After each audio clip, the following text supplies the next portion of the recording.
एक सरकार जिसे जनता ने चुना है और अगली सुबह वो अपना कार्यकाल संभालने वाली है। लेकिन कार्यकाल संभालने से ठीक पहले उसके साथ धोखा होता है। धोखा ऐसा कि उसे उस सरकार के सभी प्रतिनिधियों को जेल में बंद कर दिया जाता है। ठीक ऐसा ही हुआ है म्यांमार में। अपने दूसरे कार्यकाल को संभालने के लिए national league for democracy party के तमाम नेता अब तैयारी में थे, लेकिन उससे ठीक पहले वहां की सेना ने तख्तापलट कर दिया और वहां के सभी नेताओं को जेल में बंद कर दिया। उन नेताओं के साथ साथ वहां की प्रमुख नेता आंग सान सूची भी हैं, जिनको जेल में बंद कर दिया गया है।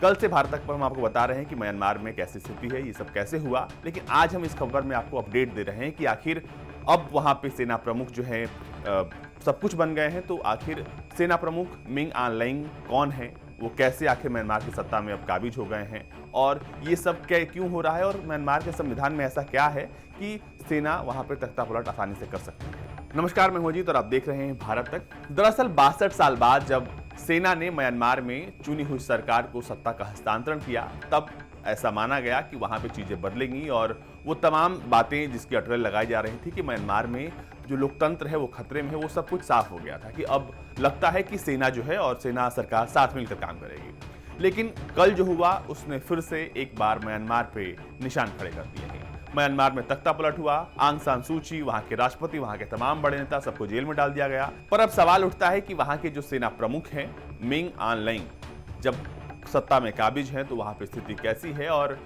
वो कैसे यहां तक पहुंचे, बताते हैं आपको। दरअसल मिंग आंग लाइंग जो हैं वो 62 साल के हैं और वो शुरू से ही अपनी छवि को एकदम साफ सुथरी उन्होंने रखी हुई थी। लेकिन जब से रोहिंग्या पर म्यांमार ने कड़ा रुख इख्तियार किया, तब से उनकी वैश्विक छवि जो है वो किसी और रूप में बन गई और उनके जो फॉलोअर्स थे या फिर ये कह लें सोशल मीडिया पर जो उनका फैन फॉलोइंग बेस था वो थोड़ा कम हुआ। लेकिन उन्होंने अपनी पहचान वैश्विक मंच पर बना ली।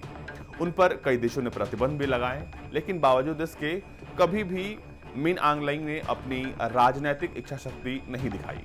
लेकिन कल जो हुआ वो ये कहकर दिखाया गया कि आज चुनाव में जो है गड़बड़ी हुई है। सेना ने यह दावा किया कि अब जो है सेना इसकी जांच करेगी और 1 साल के लिए आपातकाल की घोषणा की गई है।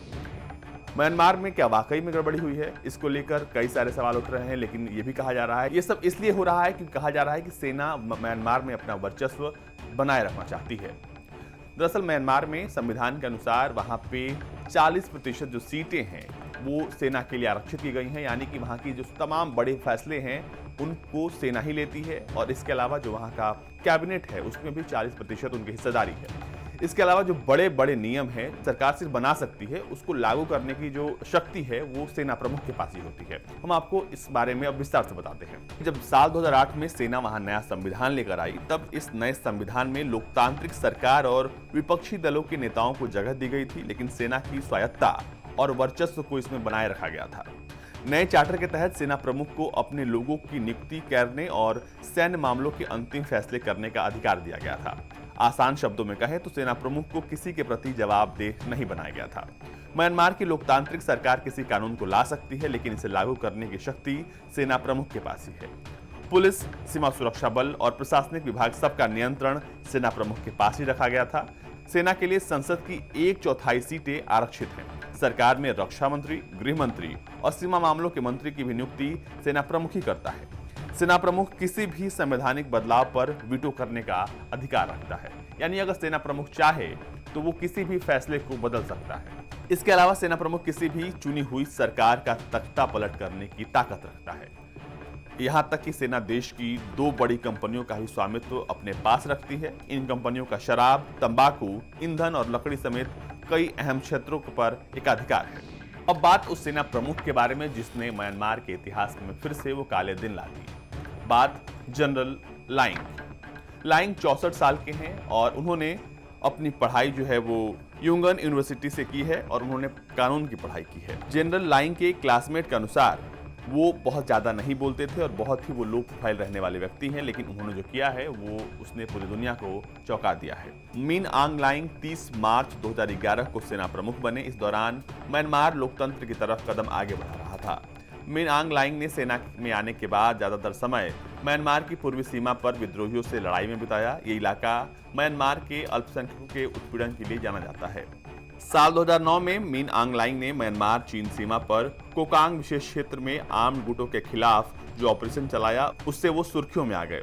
लाइंग ने सिर्फ एक हफ्ते के भीतर इस ऑपरेशन को सफलतापूर्वक अंजाम दिया और सीमाई इलाकों से विद्रोहियों को खदेड़ दिया। इस ऑपरेशन के बाद करीब 30,000 लोगों ने चीन में भागकर शरण ली थी। इस ऑपरेशन के बाद कोकांग का अहम व्यापारिक मार्ग भी खुल गया और युंगन के राजनयिकों का कहना है कि तब से वो ज्यादा चर्चा में आ गए थे। म्यांमार में तख्ता पलट होने के बाद जनरल लाइंग वहां के सब कुछ है, यानी कि वहां की प्रशासन, विधायिका, न्यायपालिका अब सब कुछ उनके हाथ में है। यानी फिर से म्यांमार अब उन पुराने दिनों को याद कर रहा है और जी भी रहा है जिस तरीके से वहां सेना ने तख्ता पलट किया।